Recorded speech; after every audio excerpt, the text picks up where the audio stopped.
Hello అండి, అందరికీ happy new year. ఇది న్యూ ఇయర్ ఆఫ్టర్నూన్ అనమాట తీసిన బ్లాగ్ అనమాట. మా ఇంటి ముందు ఒక 2 అపార్ట్మెంట్లు, ఒకటి కట్టింది, ఇంకోటి కట్టేసింది అనమాట.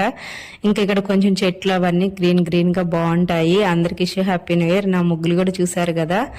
ఇది వచ్చేసి ఏమక్క రెడీ కాలేదు అనుకోవద్దు, నాకైతే ఏం మనసు బాగాలేదు ఫ్రెండ్స్. ఇది నిన్న చేసిన చికెన్ అలాగే రసము అన్నం అలాగే ఉండిపోయి ఉన్నాయి. నైట్ కూడా తెలియదు నేను.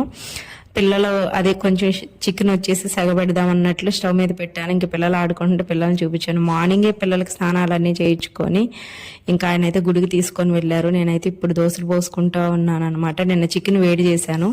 ఎందుకక్క అనొచ్చు, నాకెందుకో మనసు బాగాలేదు. లాస్ట్ ఇయర్ అమ్మ వాళ్ళు అందరూ ఉన్నారు, అందుకు. ఇంకా ఇయర్ ఎలా ఉంటుందో తెలీదు. నాకు అదంతా క్యూర్ అయిపోయి బాగుండాలని మనస్ఫూర్తిగా కోరుకోండి ఫ్రెండ్స్. అలాగే చూసారు కదా 1:23 అవుతుంది టైం. ఇప్పుడు తింటున్నాను టిఫిన్. ఇంకా స్నానం కూడా చేయలేదన్నమాట. ఒక్కోసారి అలాగే అనిపించేస్తుంది. ఈ వీడియో నచ్చితే లైక్, షేర్